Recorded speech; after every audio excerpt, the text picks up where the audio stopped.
মার্কিন হামলার পর ইরানের মিসাইলে ইসরায়েলের দর্প চূর্ণ। ইরানের সামরিক সক্ষমতা মধ্যপ্রাচ্যের ভূরাজনীতির অন্যতম গুরুত্বপূর্ণ অনুষঙ্গ। তাদের সশস্ত্র বাহিনী গড়ে উঠেছে ইরান সেনাবাহিনী বা আত্রেস ইসলামিক রেভলিউশনারি গার্ড বা আইআরজিসি এবং আইন প্রয়োগকারী ইউনিটগুলোর সমন্বয়ে। ইরান তাদের মিসাইল কর্মসূচিতে বিপুল বিনিয়োগ করেছে, যা প্রতিরক্ষায় প্রধান মেরুদণ্ড হিসেবে কাজ করছে। 13 জুন যুদ্ধ শুরু হওয়ার পর ইরানি মিসাইলের আঘাতে ইসরায়েলের ব্যাপক ক্ষয়ক্ষতি হয়েছে। ইরানি মিসাইলের বড় সাফল্য হচ্ছে ইসরায়েলের সামরিক দম্ভ ও কেউ স্পর্শ করতে পারবে না এই ধারণা ভেঙে দিয়েছে। ইরানের সামরিক বাহিনীতে সেনা আছে প্রায় 5,23,000। আইআরজিসির সেনা রয়েছে প্রায় 1,25,000। তারা মিসাইল উন্নয়ন আর দেশের বিভিন্ন অভিযানের বিষয়টি দেখাশোনা করে। অন্যদিকে সেনাবাহিনী, নৌবাহিনী এবং বিমান ইউনিটের সমন্বয়ে কনভেনশনাল সুরক্ষার দিকটি দেখাশোনা করছে আত্রেস। বাজিশ নামের একটি স্বেচ্ছাসেবী মিলিশিয়া বাহিনী রয়েছে ইরানের, যারা অভ্যন্তরীণ নিরাপত্তা রক্ষায় সাহায্য করে। এই বাহিনী মিলিশিয়া যোদ্ধা সমাগম করতে পারে। 2024 সালে ইরানের সামরিক বাজেট ছিল $10 বিলিয়ন কাছাকাছি। নিষেধাজ্ঞার পরেও ইরান সেই বছর 1980 থেকে 88 সাল পর্যন্ত ইরান ইরাক যুদ্ধের সময় থেকে অস্ত্রের ব্যাপক স্বনির্ভর হওয়ার দিকে মনোযোগ দিয়েছে। ইরানের বিমান শক্তি অনেকটা সেকেলে। বিমান বাহিনী ঘাটতি পূরণে দেশটি নজর দিয়েছে মিসাইল শক্তির দিকে।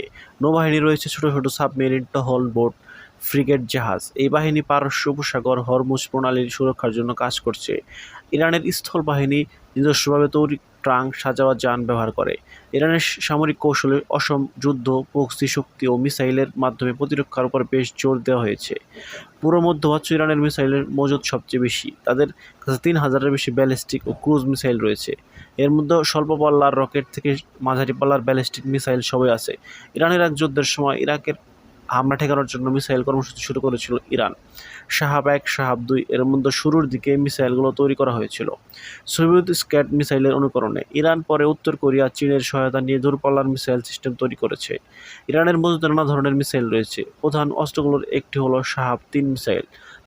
তরল জ্বালানি চালিত এমআরভিগুলো 1300 কিলোমিটার দূরত্বে আঘাত হানতে পারে। উত্তর কোরিয়ার ন্যাডং মিসাইলের আদলে এগুলো ডিজাইন করা হয়েছে। কনভেনশনাল ওভারহেড পাশাপাশি এগুলো পারমাণবিক ওভারহেড বহনের সক্ষমতা রয়েছে। 2000 সালের দশকের শুরুর দিকে এগুলো ইরানের মিসাইলে যুক্ত করা হয়। আরেকটি গুরুত্বপূর্ণ মিসাইল হলো গাদর-1 শাহাব-3 ডিজাইনের আরেকটি ভ্যারিয়েন্ট। এটা 2000 কিলোমিটার দূরত্বে আঘাত হানতে পারে। এই মিসাইলগুলোর নিখুঁত আঘাত হানার সক্ষমতা আরও উন্নত করা হয়েছে। এইগুলো এখন ইসরায়েল ও ইউরোপীয় কিছু কিছু জায়গায় পৌঁছাতে পারে। তরল জ্বালানি চালিত আরেকটি এমআরবিএম এর নাম হলো খোবরাশমহর। এগুলো 2000 কিলোমিটার দূরে আঘাত হানতে পারে। একাধিক ওভারহেড বহন করতে পারে এই মিসাইল। উত্তর কোরিয়ার মুসুদান মিসাইলের অনুকরণে এগুলো ডিজাইন করা হয়েছে। এগুলোর মধ্যে সবচেয়ে নতুন ভার্সন খোবরামশহর-4 মিসাইলগুলো 1,500 কেজি ওজনের ওভারহেড বহন করতে সক্ষম। শাহাব-3 মিসাইলের আরেকটি ভ্যারিয়েন্ট হলো এমাদ মিসাইল। এগুলো 2000 কিলোমিটার দূরত্বে আঘাত হানতে পারে। ইচ্ছেমতো ওড়ার সুযোগ থাকায় এগুলো নিখুঁত টার্গেট আঘাত হানার সক্ষমতা অনেক বেশি। জমাট জ্বালানি চালিত এমআরবি শেরজিল 2000 কিলোমিটার দূরত্বে আঘাত হানতে পারে। জ্বালানি জমাট হওয়ার এগুলো দ্রুত নিক্ষেপ করা যায় এবং এগুলোকে চিহ্নিত করা কঠিন। জমাট জ্বালানি চালিত আরেকটি এমআরবি নাম হলো খেইবার শিকান। এগুলো 1450 কিলোমিটার দূরত্বে আঘাত হানতে পারে। 2022 সালে এটি বহরে যুক্ত করা হয়েছে। এগুলো নিখুঁত টার্গেটে আঘাত হানার সক্ষমতা অনেক বেশি। 2023 সালে হাইপারসোনিক মিসাইল তৈরি করে ইরান। এটার নাম হয় ফাতা। এগুলো ম্যাক 5 পর্যন্ত গাড়িতে উঠতে পারে। সুরক্ষা সিস্টেমকে এগিয়ে নিতে আঘাত হানতে পারে। এগুলো 1400 কিলোমিটার দূরত্বের মধ্যে আঘাত হানতে সক্ষম। জমাট জ্বালানি চালিত স্বল্প পাল্লার আরেকটি ব্যালিস্টিক মিসাইলের নাম হলো ফাতে 110।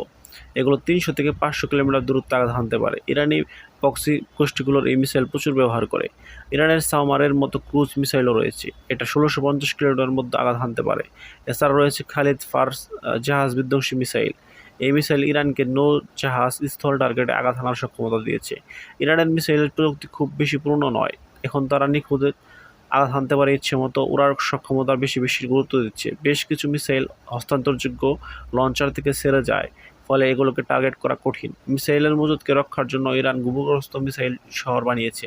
ইরানের রাষ্ট্রীয় মিডিয়ায় বিভিন্ন সময় এই ধরনের ছবি পাঠানো দেখা যায়। ইরানের মহাকাশ কর্মসূচির অধীনে মিসাইল উন্নয়নের কাজ চালানো হয়। সিমোরগের মতো স্পেস লঞ্চ ভেহিকল যে প্রযুক্তি কাজে লাগে, ব্যালিস্টিক মিসাইলে একই প্রযুক্তি ব্যবহার করা হয়। সিমোরগ 4000 থেকে 6000 কিলোমিটার পর্যন্ত যেতে পারে। ফলে ইরানের ভবিষ্যৎ মিসাইলের সম্ভাবনা নিয়ে তার প্রতিপক্ষের অনেকে উদ্বিগ্ন। এখন পর্যন্ত মিসাইলের জন্য 2000 মাইলের বেশি দূরত্বের সীমা অতিক্রম করেনি ইরান। ইসরায়েলের হামলার জবাবে ইরান এখন পর্যন্ত কয়েকশো ব্যালিস্টিক মিসাইল ছুড়েছে। এই হামলার এমাদ, গাদর, খেইবার, শুকান, ফাত্তা মিসাইল ব্যবহার করা হয়েছে। কিছু মিসাইল তেল আবিব ও হাইফাতে আঘাত এনেছে। মিসাইল কর্মসূচিতে ইরানের কিছু চ্যালেঞ্জ আছে, যাদেরকে মিসাইল তৈরির জন্য বিদেশি সরঞ্জামের উপর নির্ভর করতে হয়। যেমন চীন থেকে তাদের সোডিয়াম পেক্লোরাইড কিনতে হয়। নিষেধাজ্ঞার কারণে তারা অত্যাধুনিক প্রযুক্তি কিনতে পারে না। সব ৩ ধরনের মিসাইলগুলো তরল জ্বালানি চালিত নিক্ষেপের আগে এগুলোতে জ্বালানি ভর্তি করতে হয়, ফলে এগুলোর কিছু ঝুঁকি থাকে। জমাট জ্বালানির মিসাইলগুলো বেশি কার্যকর, কিন্তু এগুলো তৈরি করতে কঠিন। মিসাইল বাহিনীর চেয়ে ইরানের বিমান বাহিনী ও নৌবাহিনী তুলনামূলক দুর্বল, ফলে তাদের কনভেনশনাল যুদ্ধের সক্ষমতা কিছু ঘাটতি রয়ে গেছে। ইরানের মিসাইল তাদের প্রতিরক্ষা কৌশলের প্রধান অনুষঙ্গ। তাদের বিমান বাহিনীর দুর্বলতাকে এই মিসাইল দিয়ে পূরণ করতে হয়েছে। এগুলো তাদের ইসরায়েল, সৌদি আরব, যুক্তরাষ্ট্রের বিরুদ্ধে প্রতিরোধ সক্ষমতা দিয়েছে। ইরান যুদ্ধের ক্ষেত্রে ডিটারেন্স বাই পানিশমেন্ট নীতি অনুসরণ করে, অর্থাৎ হামলার শিকার হলে তারা কঠোর জবাব দেবে।